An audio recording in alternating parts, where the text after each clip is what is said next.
I do very little editing. Okay, Paul, I have to start this. I have to start off with this little story to put things into context.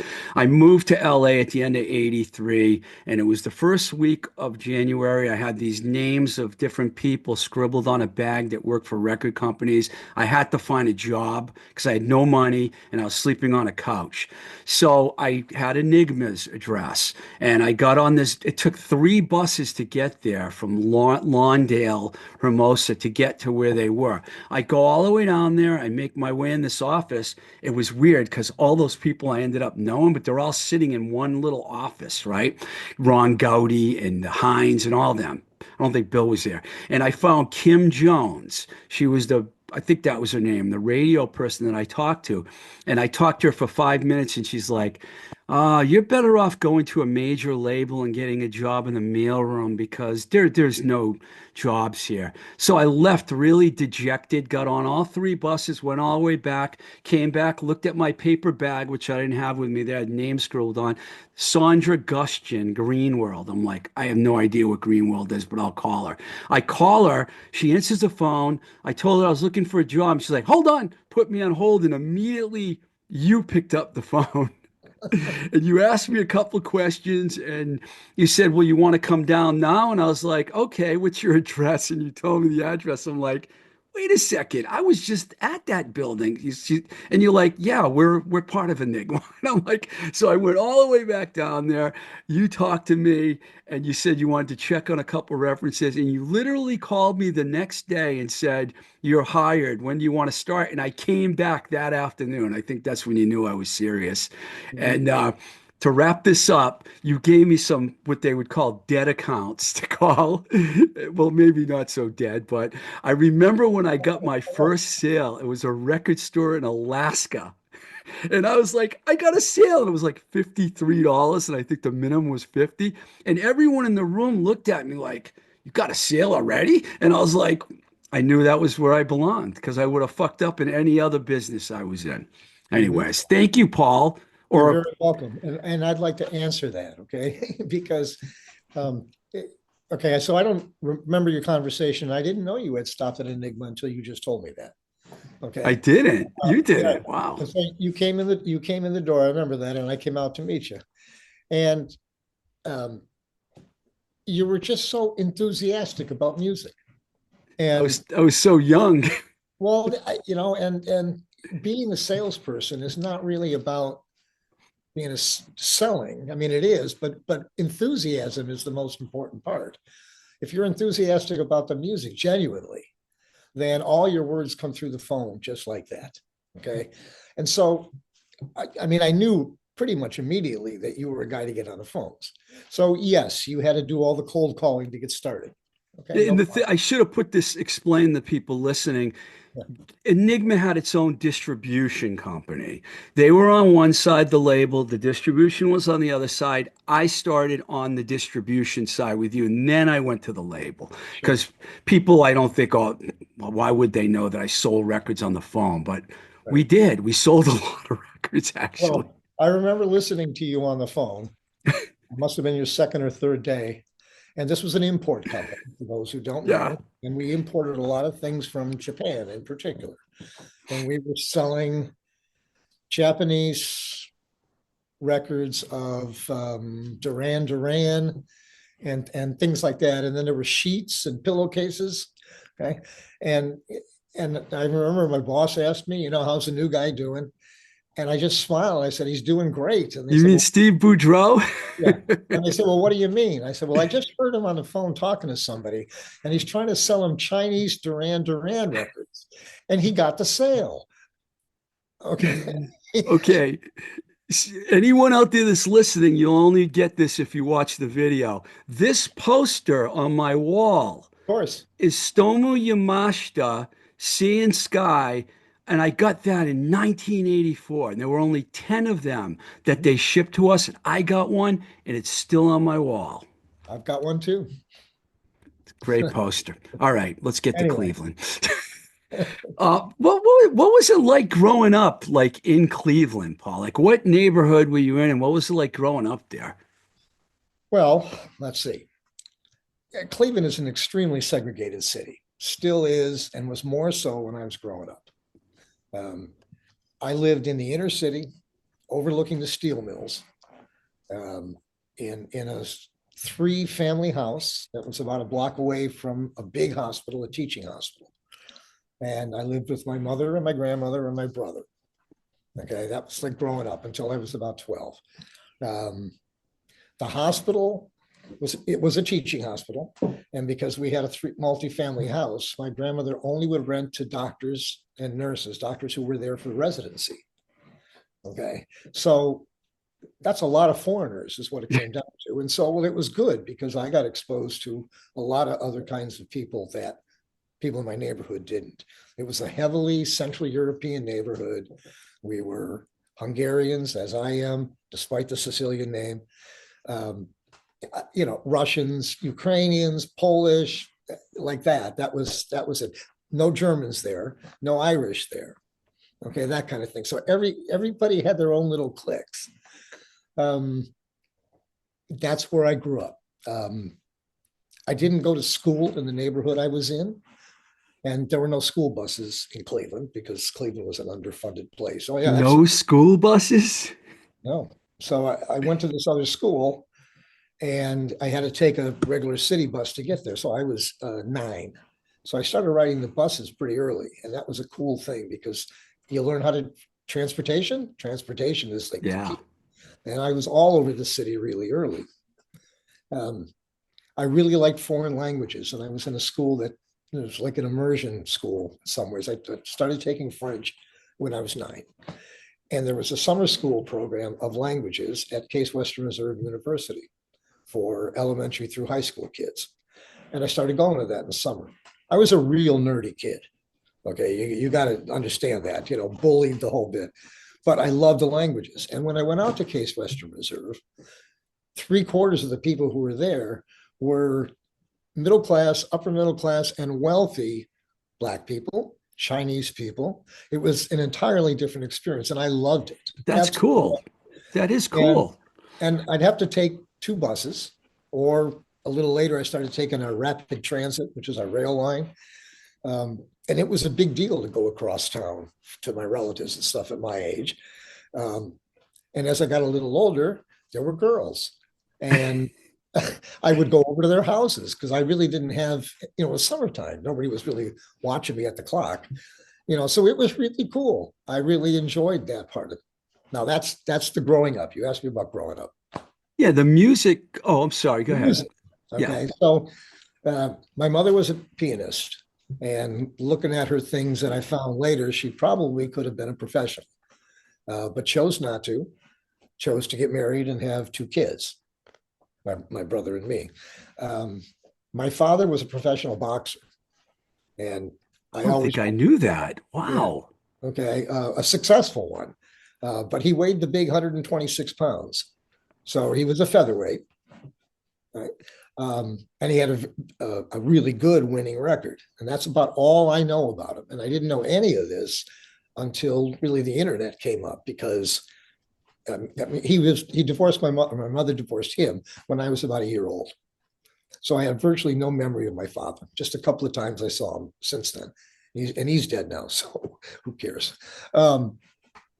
Well, so where was I going with this? Oh yeah, so my mother was a piano player, so she was my first piano teacher. We always had a piano. We had a grand piano, which was pretty unusual considering the neighborhood I grew up in and what our economic social situation was like. Um, and then, well, and then I was up digging around the attic, and I found these boxes of sheet music. Okay, boxes and boxes of them, and they were my mother's from when she was growing up. So she would have been a teenager during World War II. And so there were all these pop music folios of songs from those days, okay? Besides all the classical stuff. So, I could tinker around on the piano and I could sort of read music from the time I was 4 or 5. Wow. So I started looking at these things. I had no idea what the guitar chords written in the block were above that. And I was really lousy on the left hand, but I sort of understood it.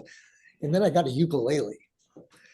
And then sometimes I put ukulele chords across the top of the staff. And all of a sudden, like the light went off. It's like, these are the chords. And if I play those chords in the piano instead of on the guitar or the ukulele, that's like a whole other thing. So I was a lousy student at the piano. Okay. I took violin for a long time. I was not particularly good at that either. Lazy, sloppy. That would be the two words I would use. um, but that was the way that was. So my What I mother. was, oh, go ahead. Sorry. Oh, I go was ahead. good. No, we had a component mono system back in the 50s. My mother was a hi-fi nut. Okay. So I clearly remember when we went to stereo and my mother bought another power amplifier and another big speaker cabinet. And the serviceman from the store out of the house with this tool bag and put a stereo cartridge in the turntable. Oh, Right. Right. So yeah, I mean, and the music in the house, aside from the ethnic stuff, the Hungarian Csardashes and that kind of stuff, we listened to a lot of classical music. The first real concert I went to was the Cleveland Symphony. Alicia De La Rocha was playing piano. We went often, which was, again, very unusual. So I didn't have any friends because I didn't go to school in the same neighborhood I grew up. right. So the kids I knew on the neighborhood, like that. And so vice versa. So I had music. Um, in the early music Cleveland scene, I was going to ask you how you found out about the rock. Were the James Gang like the first real like rock band that became famous in Cleveland? I know there was a band called The Choir because they had a hit song, "It's Cold Outside." I do Oh, remember yes. that. But then Yeah. after, Raspberries too. But I'm wondering, where did it all start for you with the rock? I mean, where did you hear about rock? And am I right about the James Gang? Was the James Gang the first national band? I can't say. I'm not really a historian. I mean, certainly they were early. I was still in high school when they were playing, and I saw them. Um, I saw them before Joe Walsh joined the band. Wow. He came later. Um, and then there was this guy, Glenn Schwartz, a monster guitar player who eventually started Pacific Gas and Electric Company. Okay, but now you're already in, I think by that time you're already in like 69 or 70. Wow, that's going back earlier than I thought. Wow. Um, I mean, it's the Midwest. Rock was huge. I mean, we had three AM rock stations, right, at the time.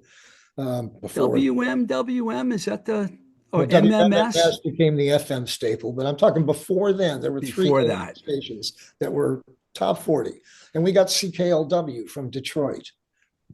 Okay, and now that was like heavy Motown. We had there were black stations as well. There was a lot of pop music on the radio besides all the other shit that came out in the 60s and 50s. But the choir, yes, definitely. And the diversity of what ended up happening, and I listed a bunch of these bands here, and they're all different. I'm not gonna before I'm not this is before I guess the Electric Eels or Mirrors, or maybe around that time. There was the Dead Boys, there was Para Ubu, the Raspberries, the Pagans, Human Switchboard. I always thought they were a Minneapolis band, and then I found out they're from Cleveland. And then the Michael Stanley Band. They well, were pretty popular too. amongst a certain group of people. But no, I'm trying to be serious because I mean, partly the garage underground punk movement came up in opposition to things like the Michael Stanley Band. Yeah, yeah, of I mean, course. that's you may as well say whatever. I'm not gonna name bands, but that was Cleveland. So it doesn't surprise me. I mean, all the bands were hard rock, and yeah, the Dead Boys were a punk band. But if you listen to the first Dead Boys album, there's synthesizers on it. Yeah, that's weird when you think That's about weird, it. right? But that's Yeah. it's very Cleveland, I think. When did you, I know I read somewhere that you started recording bands, you had your own recording stuff around 73. Did you start playing or writing at that point too, or were you just recording stuff? No, no, no. I was playing in bands from the time I was in junior high, and actually, some of my best playing experiences were in my high school bands. So this is pre-Styrenes? Oh yeah, I think I was my first band I played in. I think it was like, the Morning Sun or the Rising Stars or something like that. But that was about 63, 64. I was pretty young, Holy cow. Wow. and playing like, like stupid kids were. But by the time high school rolled around, and so now we're talking mid 60s. All right, so there was a baby boom. The CYO, the Catholic Youth Organization, had dances at every Catholic school all over the neighborhoods on the West Side. So that was like a regular Friday night thing, or at least once a month. The high schools had regular dances that were open. The YMCA had dances, and all those places paid well to top it off. And so in 1964, you get $100 for playing a set or two sets. It Wow. was pretty darn cool. Yeah. And and I played a lot of kinds of music. I played in a Dixieland band. Were you mostly playing the piano in these bands at this point, or No, keyboards? at that time I was playing guitar. I sort of like I wanted to be a guitar player.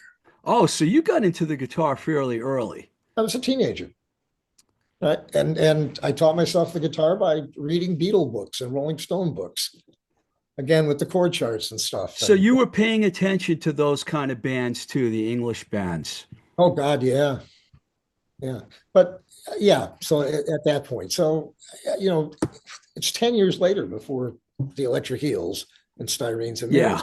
Mirrors. It's early 70s. Um, Dead Boys did come up at about the same time.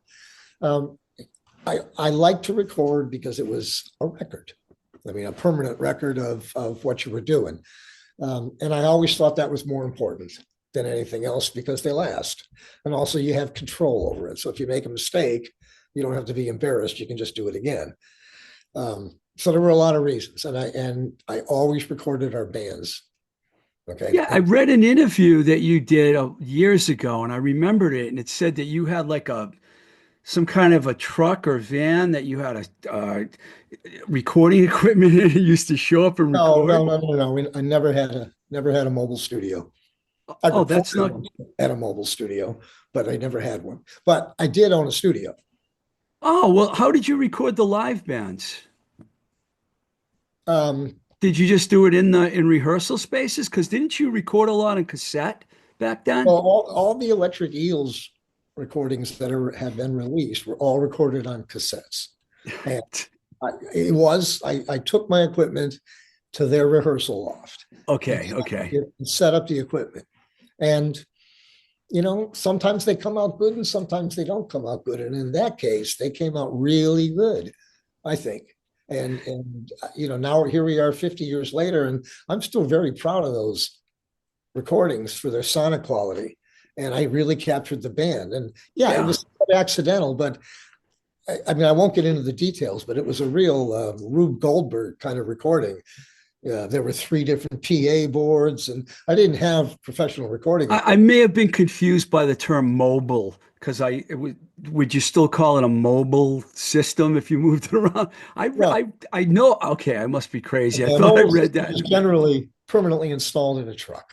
Okay, so you didn't have any. So you didn't No, drive around and record bands. no.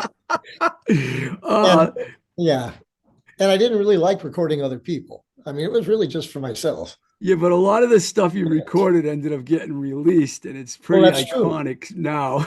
but I played in those bands, and that's really, you know, Now, did you play in? I know it was around 74 that you were in the Electric Eels and the Mirrors.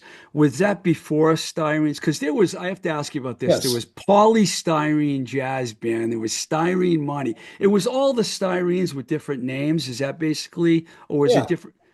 So that's why pretty would, much it. so talk, Jamie, my musical partner, Jamie Klimek, I'm yes, sorry to say he just passed away RIP, this yes.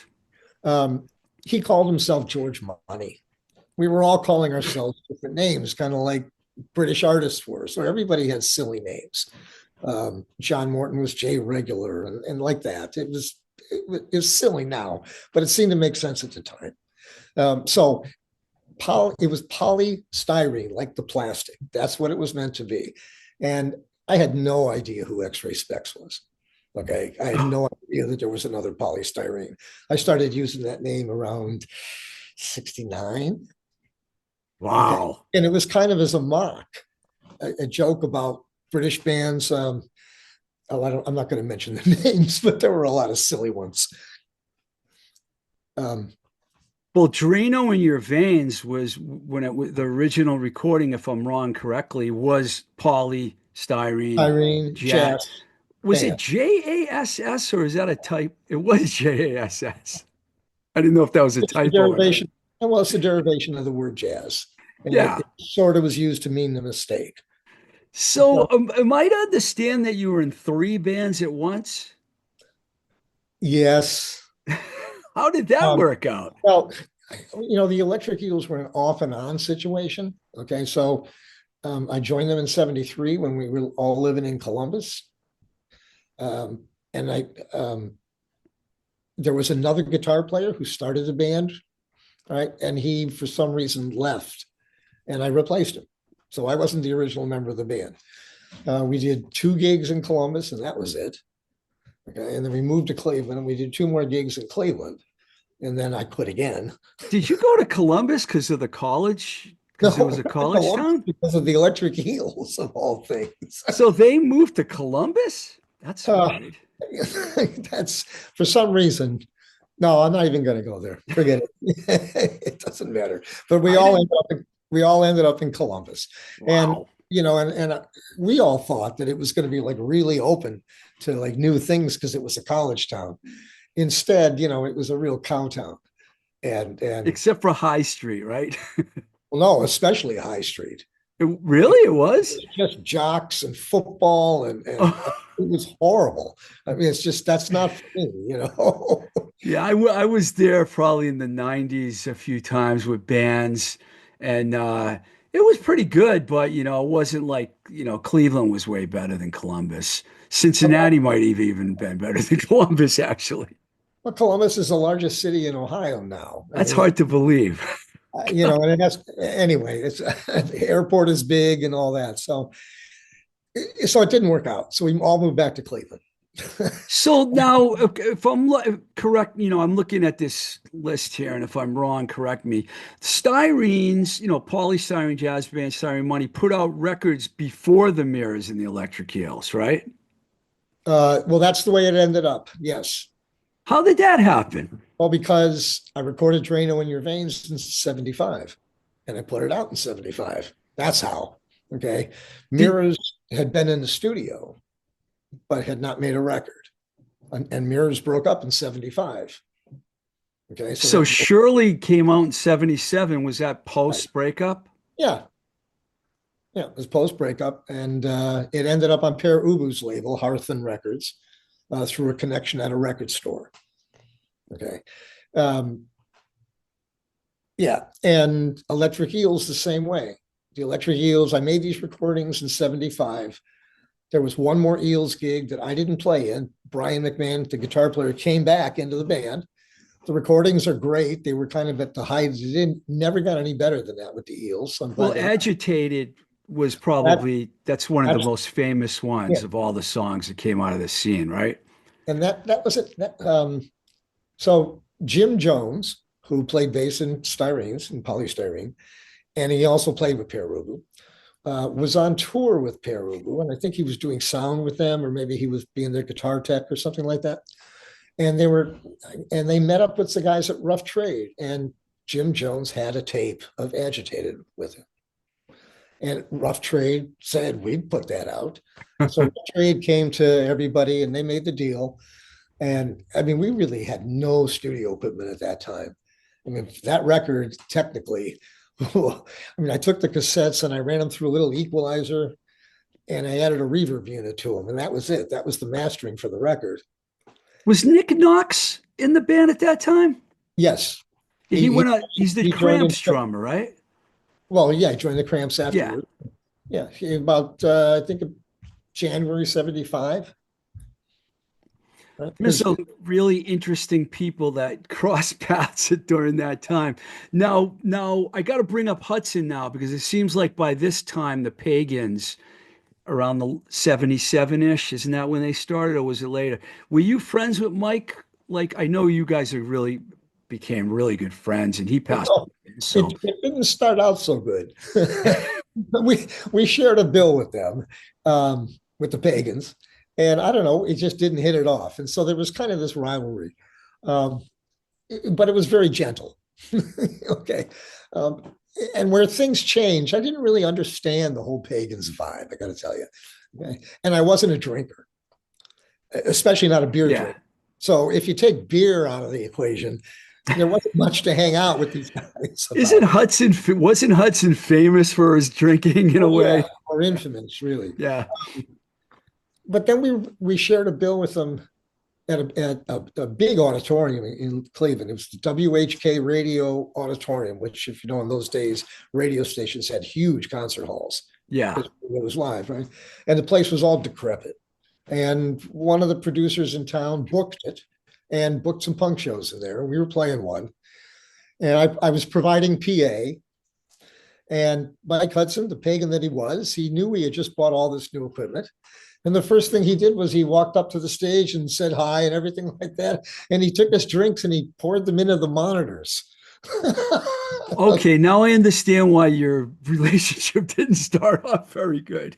Well, no, that was the good part. And That for was some the reason, good part. it all clicked to me that they're pagans, and this was pretty damn funny. And the manager paid me back for the equipment. It wasn't a big deal, right? But that was kind of, I mean, I think they were doing it because they wanted to get a rise out of me, and they got the opposite reaction. And Mike and I pretty much became friends.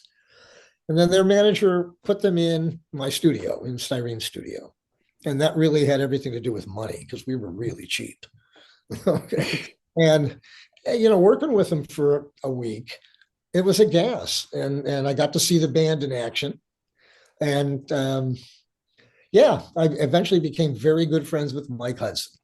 And he joined my band eventually later. And we really were brothers in that sense where, I mean, we could say things to each other that only family members would say. Okay. I mean, once, and Mike was an inveterate liar, and everybody knew that. Okay. And I didn't know that at first. Okay. And so, there was a lot of that going on. Okay. But on the other hand, he had this honesty about him that definitely came through. And as drunk as he was, I Love mean, his voice. exactly. I mean, and he was skilled at it. And so when I look at musicians, like, it's not that necessarily their technique. I look at if they can produce the things that they want to produce in their art. That's the mark of success. Okay.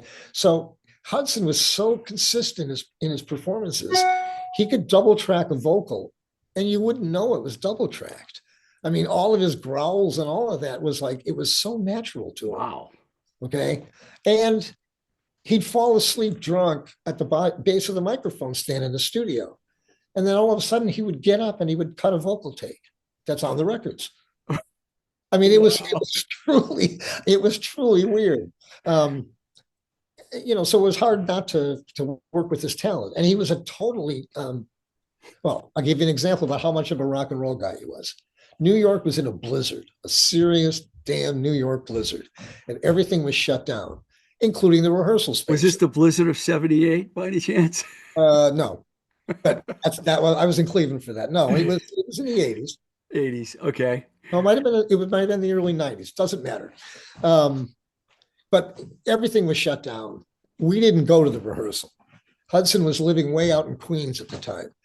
He got on 2 subways and he got to the rehearsal space and nobody was there. Okay. He didn't have a phone. He didn't know my phone number. I didn't find out 2 days later, but he was that committed. He was Wow. that to the music. Okay. And he was a writer wasn't he a writer for the Cleveland papers for a long time as well? Well, not the Cleveland paper so much. Right? He was writing for one of the suburban weeklies, and he wrote for the Irish Echo. He eventually was a publisher of the Niagara Falls Gazette, a tabloid kind of patterned after the New York Post. Wow. So yeah, he was a writer, and he had these stories when I was living in California at Green World, which was a really depressive place for me to live. I really disliked California. I remember, Paul. We were only together for 10 months out there, and then you bailed, man. That's right. And then I bailed. So, I'm talking to Mike Hudson, and he says, how are you? I said, oh man, I'm miserable out here. And he's like, how are you doing? And he's like, well, I'm miserable too. So we started talking about how miserable we were, both of us. And eventually I wrote a piece of music that was like that. And Mike um, wrote some words. Okay, he wrote a little story called Back in Hell. Work was hell, and I came home and it was hell. I took the long way home. I stopped off for gas. I mean, it was really like this is it. And I wanted to do these spoken word records, but I didn't want them to be like some of those jazz records where the poet just reads his poetry and then the jazz Yeah. guys, in the background. I didn't want it to be like that. I wanted it to be actually integrated, the music and the words, but I wanted it spoken. So, and Hudson was up for it. Okay, and so I recorded that first time I recorded the piece was in a truck in I forgot what city it was, but I recorded it in a truck, and we recorded it with Hudson, and that was the first thing we recorded for the album Monster and the Devil. That And didn't from come there, it out till just that didn't come out till the late 80s, right? no, and that's been the story of my life with the Styrenes, and it's wonders and mirrors and eels for that matter. The recordings never came out at the time they were active in the band, and it's always been that way. I'd make recordings, they'd sit in the can forever until somebody wanted to put them out, and by that time we were playing something different. And so the Yeah, recordings never matched the band ever. yeah, I'm looking at the discography right now, and a lot of stuff came out in between like 80 and 83. Girl Crazy, which is a really popular record, Styrenes. Then the Electric Eels Spin Age Blasters, I think you produced that. Then the Styrenes with Bobby Myers, Jennifer Gym Shorts. That was a good one. But before we talk about that, let me go back for a second. When you were still in Cleveland before you left, what about the Dead Boys and Para Ubu? Because did you? I know Para Ubu recorded one of your songs. Was that an older? They didn't. No, no, but there was there. Okay. Well, your name was on a Para Ubu record for something. I Uh, thought it it, was a writing credit. it might have been, but I didn't write any material that they did. But on one of they put out a box set on Geffen, and it had a CD that was things that were associated with Perubu. Oh, okay. Okay. And the bass player, Jim Jones, who played in Styrenes, was playing in Perubu. And he gave them an Electric Eels track and a Mirrors track, and they showed up on this compilation, which That which inspired me to start the publishing company. Yeah, and on the box it said you got a writing credit. I know I saw a writing credit for you on somewhere, something to do with Para Ubu. I Yeah. know I did. So maybe it was because of that track.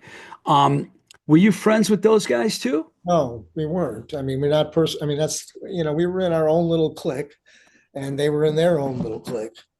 Um, they had a buzz, and this from the music business. If there's a Yeah. buzz, there's a buzz. It's real. And I give them a lot of credit. I mean, I really like their sound. I didn't get it. I'll be honest with you. I still don't get it. But I like the sound. I love the drummer, guitar player, bass player. Right. Yeah, they are popular, but I'm not a huge fan either. So I can totally relate to that. But yeah, I mean, yeah. So no, we weren't. Dead Boys were probably one of the first of that scene to leave Cleveland, and they went to New York. Right. Yeah. Right. So they were pretty much, their rise to popularity was in New York, not in Cleveland. Right. Yeah. They went to the guy from CBGB's became their manager, and that's where Yeah. they kind of broke. So you didn't know those guys very well in Yeah, we knew Cleveland? them. I mean, we hung out with them. Steve Bader wasn't yet Steve Bader's. He was Steve. And I didn't know Cheetah as Cheetah at all. He was Gene O'Connor. It's the only way I know him. Gene O'Connor. Oh, he's an Irish kid, um, Wow. but Um, anyway, it's yeah. So were you surprised when all this interest started happening as time went on with the Styrenes and Electric Eels? Because it seems like there's been a lot of reissues and compilations and whatnot that have come out over the years. Yeah, well, the It's like the reunion, band's still popular. All the bands are. uh, if you say so. I mean, no, seriously. I mean, I don't see it with Styrenes. Electric Eels by far. I, and I'm glad, I'm glad to be a part of that still. I produce the only recordings that exist, so I'm proud of that. Mirrors next up, and Styrenes was the worst selling. I mean, Styrenes never sold records. That's the truth of it. There was never a buzz about the band. And we did our last tour in 2010. That's 35 years. If you haven't made it in 35 years, I mean, I should have given it up a lot earlier with that band. So, Unfortunately, I only saw the band one time, and it was at the Rat in Boston, and that was ah, in 96. mhm. Yeah. 96. But I have heard a lot of these recordings. I wanted to go back to Hudson for a second. Uh, you met Hudson Styrene. That was great, man. You mentioned one of the tracks, "A Monster and the Devil." Um, he had moved to New York because you were in New York. Is that what happened? Well, people move to New York for a lot of reasons. I don't think he moved because of me. Um, I mean, I was glad he moved. Hi, Mike. you know, there were a ton of us from Cleveland in New York at the same time. um, that in itself was kind of odd. But again, it's a big city, and there's a lot of reasons to move to New York. Yeah, you lived in New York probably longer than you lived in anywhere, right? Yeah, as Yeah, a that's what I well, figured. except Cleveland, where I grew up. I mean, I moved out of Cleveland when I was 25, 26. I know you don't want to really talk about your working for in the music business, but you pretty much did that all along while you were doing everything else, right? Yeah, and yes, I did, and I rose through the ranks. Where does a kid go get a job when you're playing in a band? You go to the record warehouse, and people don't generally think of this, but Cleveland was a huge center for wholesale records and record distribution Yeah. time. I worked at a record store, Record Rendezvous, who is credited with Alan Freed coining the term rock and roll. And the rock stations were big. There were a number of wholesalers right in a little area downtown. Record stores were just starting to really explode and get big. We're talking in the early 70s. And I took a job in a warehouse. As simple as that. And for all, I needed a job. I was married, had a family. Um, and I believe that people do need to support themselves. Oh yeah. So, and you're not going to support yourself playing in a dive, with 18 people in a place. So the only reason Mirrors had a weekly gig was because we bought a keg of beer for the bar, gave free beer on Tuesday nights. Wow. Okay, and so when the keg went out, then the bar would open back up again. But without that, we would have never had an audience. The Cleveland, okay. I'm just going to go back here for a second. I'm Sure. sorry I'm all over the place. I didn't really get to spend a lot of time there until the 90s, but I could feel the electricity whenever I went there with bands. Why is Cleveland such an excited town when it comes to band? Like every band I was ever with that I was in Cleveland with, it was always great. The crowd was great. Like I went there in the early 2000s, the Charms opened for the New York Dolls. Okay. And it was the first time the New York Dolls, when they got back together and went on tour, 2006 maybe. Where'd And you it play? was the Beachland Ballroom. Beach Lounge, yeah. And it's got to have been the most chaotic crowd that I can remember seeing on that. And I went to a bunch of those dates.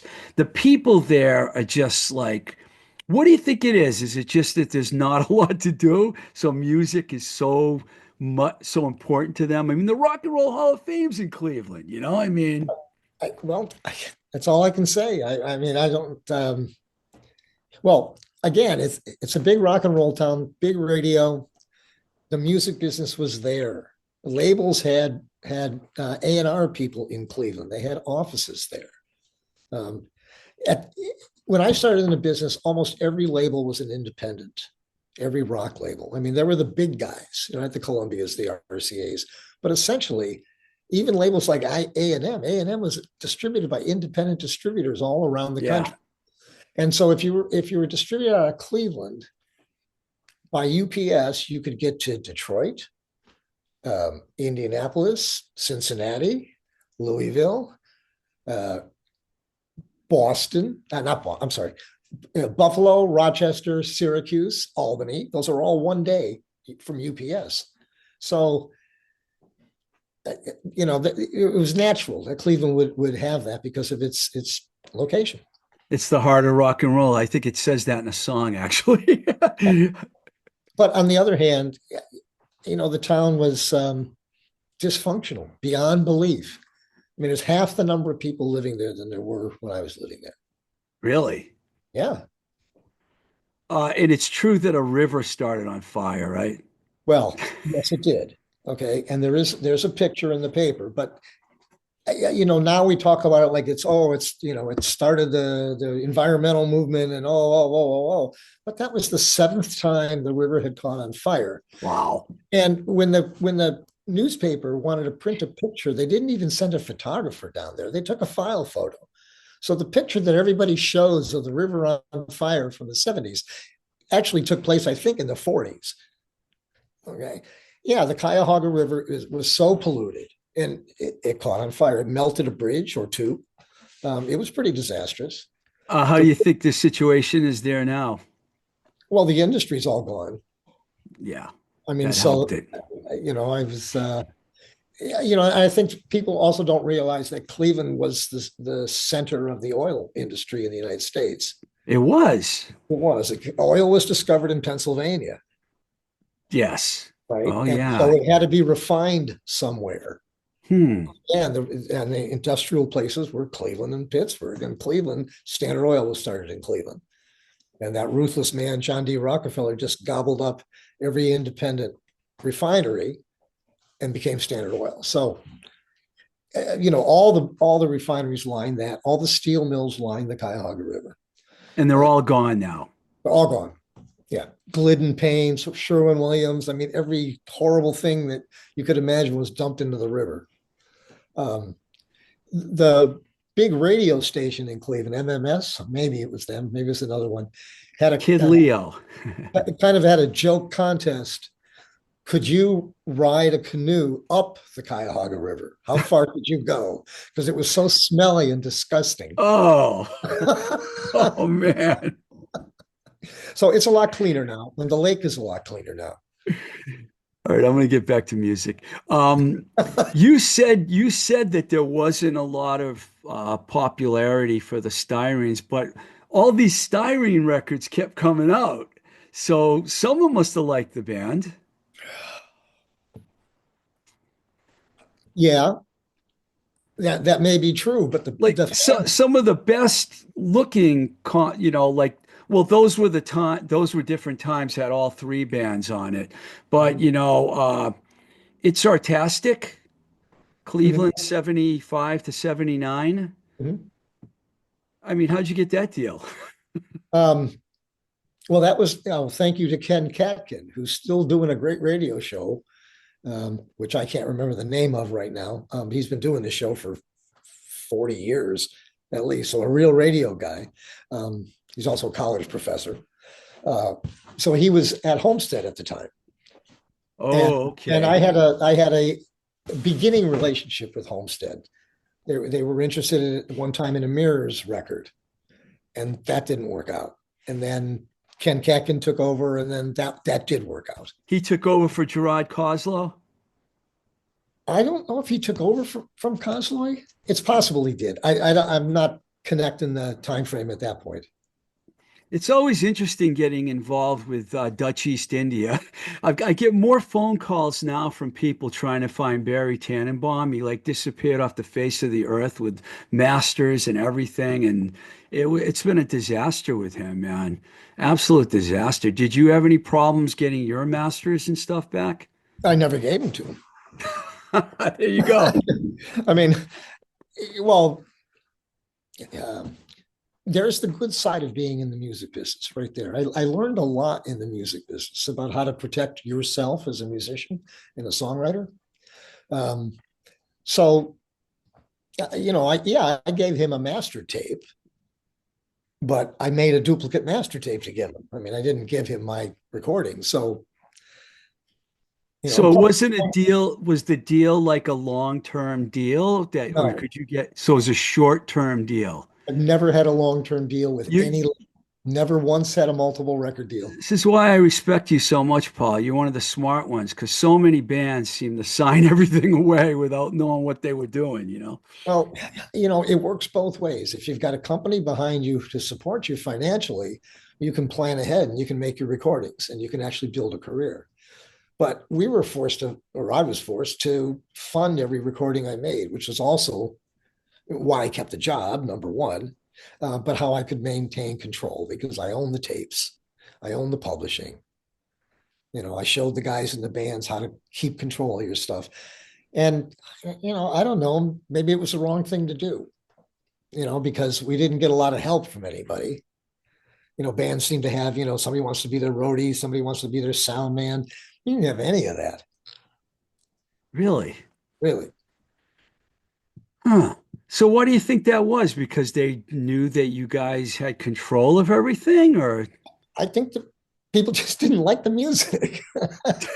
I mean, you can't argue with. I mean, I thought it was pretty good. I still think it's pretty good. oh yeah, there's some real gems, man, in all of But this. I it's like I mean, meant when I mentioned having a buzz. You know what a buzz is. You see it. You see it in the audiences, right? you went to Europe, right? Yeah. So which band? Styrenes? It's Styrenes went to Europe. And how Uh, was that? Did they like your music better there than here? not in the clubs, not particularly, but we were there because the BBC had hired us to do a Saturday Night Live show. Oh, Okay, and it was a big deal. They paid well, publishing paid well, and it financed the tour to get us over there. And then we did a bunch of club dates, and we did a TV show in Scotland. So it was a short stay. It was the first time we'd played over there, and no, it wasn't. We didn't have a big crowd at all, And not Scotland was probably the best of the gigs, but there were two BBC shows. It was worth it just for that and the TV show. what year was that, Paul? I think 98. Oh, so that was late. We Yeah, care so you don't have to. Did you it get was right after. recording? It was after that. Did you get it? Did they record anything on the BBC? Well, just the four songs we played on the air. Did you get a did you release that? I did not have the rights to release it because it's owned by the BBC, but we did manage to get it out on a Roar record. But yeah, Roar cassettes. Wow, you I know, remember them. well, it's on CD on Roar. They didn't make cassettes at that time. Oh, this is later on. Right, right. Right. Neil, Uh, was that the guy's name? Neil at Roy Roar? Neil Cooper, and then his son Lucas. You were good friends with those people, weren't you? Yeah. So I got to tell you about the BBC. So we go out there, and we're in the Maida Vale studio, which is like the size of a basketball court. Okay, and we walked in there. There were four grand pianos, a harpsichord, and it looked empty. I mean, Wow. big, high towering room. So okay, we're setting up our equipment, and the engineers come in, and the guy goes to a wall and he starts opening up some locks, and he opens these huge doors that are like 8 feet high. It's lined with tube microphones and all this outrageous equipment. Okay? The guys set us up in this space to do a 24 track recording of a live performance, but they weren't going to record until the live performance. It had to be live. Yeah. It only took them about an hour and a half to set the entire thing up. PA system, mic all the amplifiers. I mean, totally professional. And all I could think of, knowing how much studio time takes up, sure is different when you're not being paid by the hour. These guys just got it done like that. And the sound was great. So, Wow. I mean, they were really, I mean, we could hear ourselves in the studio. We played live. It was a wonderful experience. Professionals. Was that one of your favorite experiences in your career? Yeah, I'd say that's one of the high points. was pretty cool. BBC Scotland was was more almost looked like a college radio station, but with nice equipment. But Interesting. Interesting. I wanted to ask you to say a few words about Jamie because I believe that you said there's going to be a tribute show for him. hmm, on January 5th in Cleveland at the Beachland Ballroom. I'm not sure what time it's going to happen, but there is going to be some kind of memorial or remembrance of Jamie and his life. And I understand there are some bands who are working their way through, who may be playing at it with some of his material, which I think is good because Jamie is really the unsung hero. I mean, we work together as musical partners. Um, he liked playing in Styrenes because I did all the work. And Jamie doesn't like any of that stuff, which is why he broke up Mirrors the first time in 75. He hated that kind of stuff. Didn't like talking on the phone, would not go get a gig. It was not for him at all. Um, and it wasn't again until he had a new batch of songs that he wanted to restart Mirrors. Okay. But again, he didn't do any of it. I booked the gigs. I got us in the studio. Uh, did you write at all with Jamie from Mirrors, or did he write all the songs? He wrote all the songs. And that's the only band. Well, you work more as a producer with the Electric Eels and you play with them, but Styrenes was where you wrote most of your material. Yeah. And I want to correct you. I played in the Eels for most of the time, the band. I was the guitar player. Yeah, I know Okay. that. I mean, But but but you I also wasn't really, produced them. You were their producer too. well, yeah, right. I mean, I produced the recording, so I can't really say I produced them. You couldn't get those guys to do anything. You Okay. engineered. Essentially I engineered Yeah. and brought the equipment. Right. Um, I want to go back to the those times were different compilation because that's one of the most beautiful packages that I've ever seen from anyone. And how did that whole thing come together? I know you had a lot to do with it. Who Well, did all the work and put the no, Robert book? Griffin at Scat Records, and we're still on Scat Records. I mean, he put out the new Electric Eels. He is the only record label that ever gave me money to go in the studio. Scat. Scat. Where are they based out of? Well, he lives in Cleveland. He had moved to St. Louis for a number of years, and he's in Cleveland. And they're So quite, he was a big fan of all these bands, and that's yeah, why he. yeah. I think he was in a band when he was like a teenager, and Mike Hudson was their manager, which meant he drove him around drunk. Were you involved with the packaging, or did you just see it when it was No, done and go, "What?" well, he described it to me, but you can't really describe that. No. No, I mean you got to see it, and for those who are listening, it's what do they call that, chipboard cover that's separated, and it's bolted together with three bolts. I Um, lost one of my bolts on it's one of it's them. cut out in the center of the cover, and so there's a picture that shows through from underneath. And I don't know how long the booklet is, maybe 18 pages or something like that, It's a fantastic and three package. 10-inch records. So yeah, it was a way cool package, and there's a CD version of it too. Um, I think Mirrors comes out the best on that because what Robert wanted in particular was he wanted stuff from before the earliest stuff. I mean, right, and none of that stuff had come out before. So yeah, that's why that came out the way that it did, and I think Mirrors came out the best of the three bands, and Eels next, and Styrenes. Half of those tapes are just solo tapes that I made, so it's not really, we were not by any means the good part of that compilation. You From don't give yourself enough credit, Paul. Um, I only I know what I gotta, hear. I tell you, I have a lot of music and CDs and lots of records and everything. And I got to tell you, it's artistic, and the those times were different. Those are two of the best packaged things that I think I have. They're way up there. That Thank the you. single gatefold, brilliant, man. I really love that. It's That one I artistic. put out, so I'm glad you like that one. Yeah, it was beautiful. And recently, you didn't remember that you actually gave me a single of this when I saw you in 2018, but you did give me Ignore Alien Orders because I remember listening to that. Maya Bader, is that her name?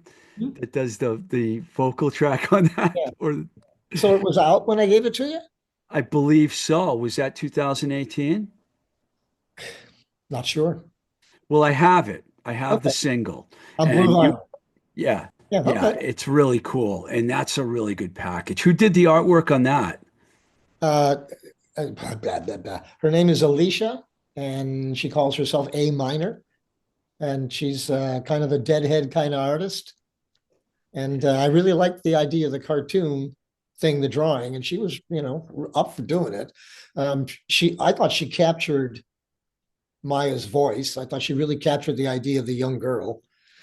Um, yeah, and when I did the one you mentioned, the gatefold 7 inch, um, I hired Durf to do the cover, and he's a fairly well known graphic artist. Right? Um, he told me about a week after we started working together on it. He goes, there's no pictures of you guys out there.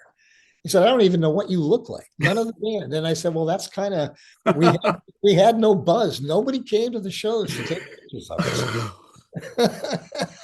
You're killing me, Paul. You're Well, it's killing me. true. I'm trying to Um, put together pictures for this memorial for Jamie. Right. And there's not a lot. There's maybe a half a dozen shows that people came to take pictures. there are some videos on YouTube, Right. some Those are live. all later. Yeah. Right. There is something I noticed in your discography that caught me off guard because I was like, what's that? The High Rollers. Okay. Well, that's Mike Hudson. Uh,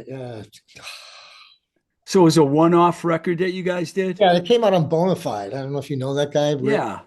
Okay. So he and Mike were friends, and we went over to Mike's house, and we took a lot of acid, and we put it on, we recorded on a 4-track cassette.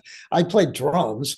Um, I saw that. and, Yeah, I knew you could play drums, man, but and then at one point the police came and broke it up. I mean, it was so typical, and it came out. How do you like that? was there ever a High Rollers gig? No, What no, that was about what about I got another one for you. Amoeba Raft Boy. well, that was a John Morton thing. Um, and he wanted to start a band again. He wanted to start playing again. And I said, sure, I can help you out. And I got the bass player and a drummer. And so we started rehearsing. And eventually he came up with this name. And John is very good at coming up with names that either don't mean anything or are inscrutable. So that was his name. The band was okay. We didn't really go into a studio. I made a recording of a rehearsal, which came out really good, and that got released on Smogvale on a CD. But I didn't really have anything to do with the. I didn't have anything to do with the release, and it wasn't a very good band. I love your honesty. You have been on more labels or associated with more labels than anyone I think I've ever talked to. Well, I can tell you why. I have the worst selling record on more than one label. Yeah, but you have a way to get yourself the deal that makes it impressive, though. It seems like about every 10 years or so, there's a recurring interest that comes back up again with like a new generation of buyers who say, oh man, I bought this record in a used store. Oh man, like anybody going back to find their roots. And those CDs that came out from the UK, the guy told me that Agitated was the first record he ever bought when he was 13. So, there's always people like that. Well, I read in an article, and I can't remember where, and I don't have this in my notes, but I read that this guy wrote, he goes, they were punk before they even knew what punk was. And he's talking about these group of groups from the 74, which is really before punk. I mean, you can count this, the Stooges and the MC5 were maybe, Yeah. before that, but you guys were like doing stuff that nobody was doing during Oh, that time. the Eels were definitely on an aggressive side, that hadn't yet existed. The sound was there, the attitude was there. It was a combination of players, you know. What were the influences? The Eels, Yeah. well, MC5, Stooges, but each of the band members had other things. I mean, the singer who wrote some of the best songs was heavily influenced by psychedelic rock and prog rock, but Wow. also Flamin' Groovies. New York Dolls album was out by that time. Yeah. Um, so in some ways it already was. The word punk wasn't attached to it though, nor was new wave. It was sort of like it hadn't yet been commodified. Would you say it was more arty? Yeah.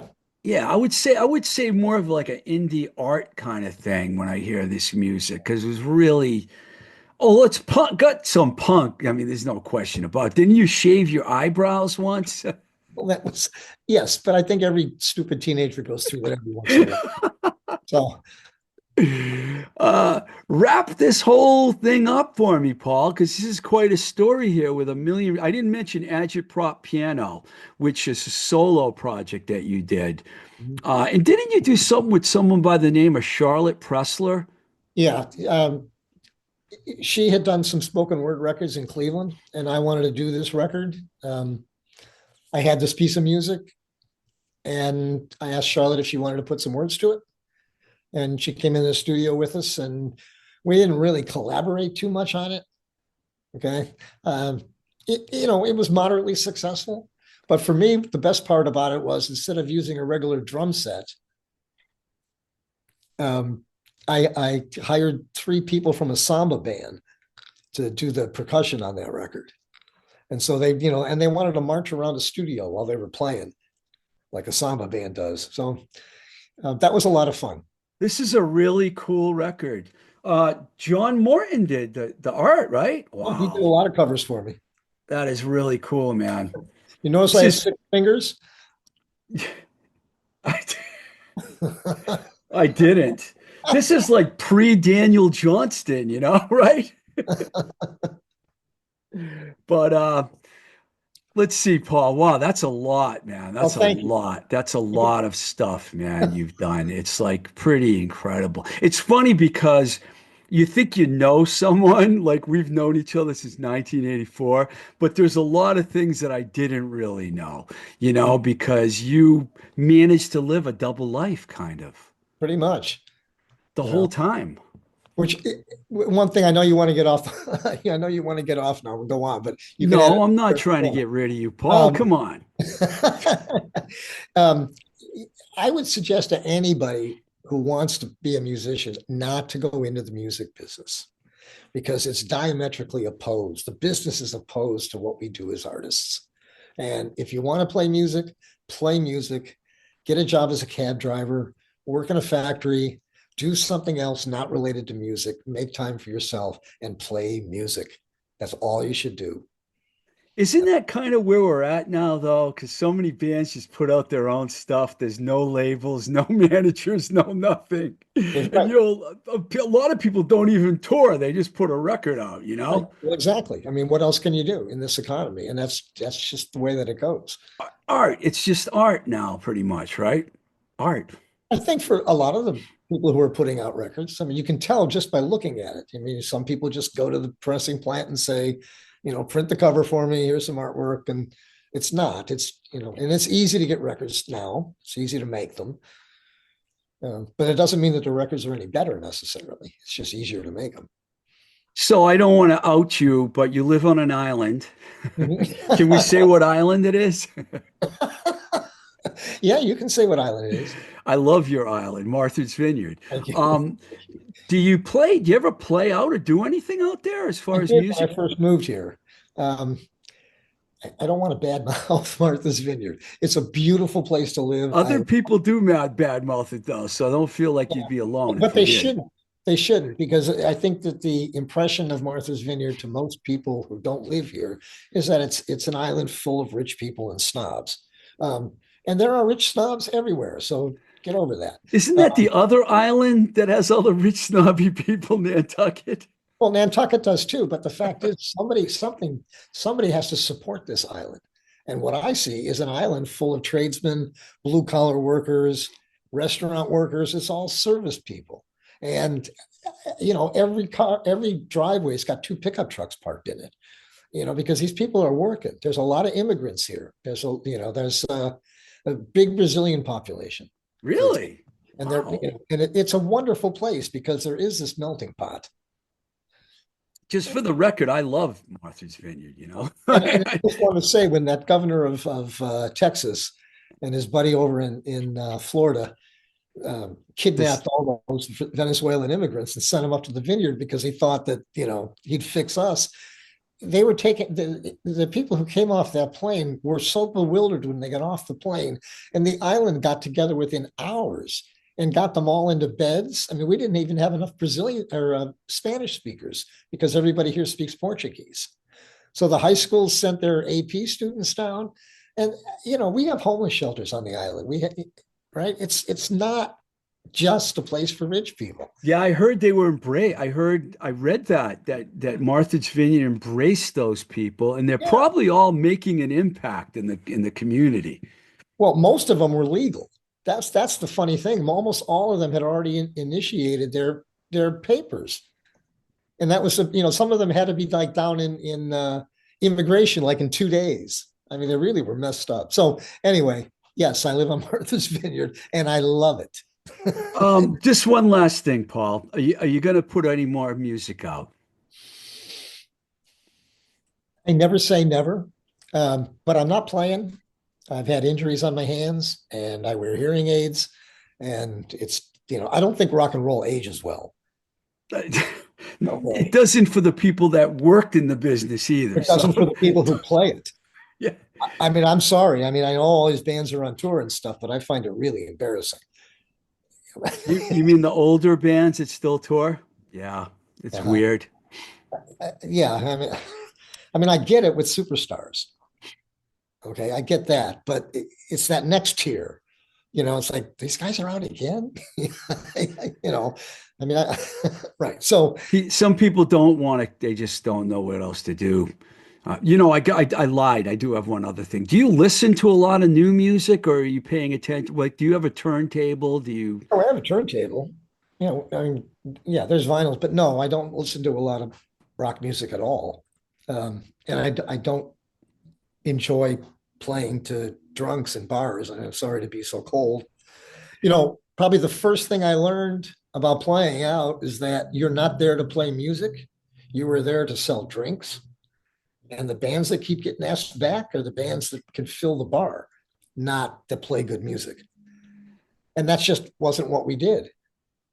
And so I think that's a lot of it too. That's the nuts and bolts of Yeah, well, your brutal honesty goes a long way with me because you're absolutely correct.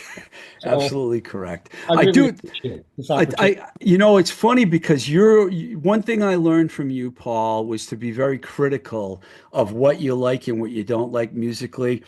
There's only one band that I ever remember that I thought you liked. I know this is funny, but the Velvet Underground. I thought that you loved that band, but I never heard you really rave a lot about a lot of other bands. You could have been like a critic. Well, you are a critic, but you could have been a Yeah, professional critic. I'm too critical is what it is. Well, actually, I didn't like the Velvets at the time. I came later. Okay. And I didn't get it. I really didn't. I liked John Cale, but I liked him more because of his classical training and some of the other albums that he did. And I love the Berlin Lou Reed album. I thought that's my favorite Lou Reed album. I guess I might have thought that because there was this record VU 68, I think it was called. I used to have it and I don't have it anymore. It was a Velvet Underground record. And I remember that record and I don't know why I associate you with that. You turned me on to it. And that was at Green World. That was a long time I ago. don't mind admitting this now because it's so much later. No, I'm not going to say it, but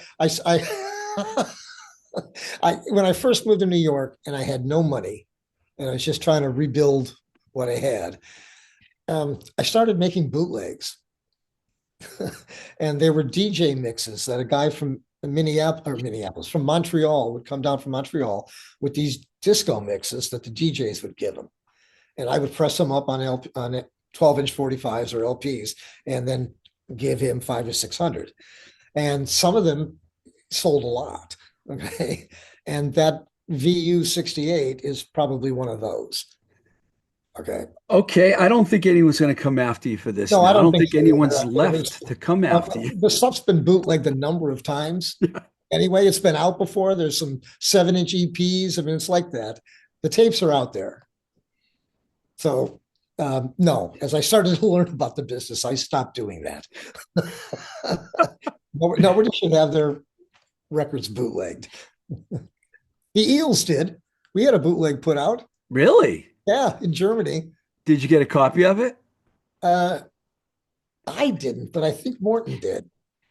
I love that clip of Neil Young on YouTube where he walks into a record store and finds one of his bootlegs and Uh-huh. he goes up to the counter and he says, I'm taking this record. This is me. I'm taking this record and I'm leaving. And he walks out of the store with his bootleg of his record. But I find it useless for artists to complain about that because it's more of a compliment than anything, if you ask me, you know? In some ways, it is. I mean, if it's an actual copy of an already produced record that somebody else made, Yeah. that's not cool. No. Okay, in fact, there's none of it's really cool. But yeah, bands like live recordings come out. Yeah. Peruva bootleg themselves. Well, Pearl Jam has released hundreds of bootleg records of themselves. So Yeah, some people just don't, I don't think it's a big deal. I really don't. That's just my opinion. I think it's a compliment. But in some ways, you're right. yeah. You know, Paul, thank you, man. Appreciate it. peace, dude.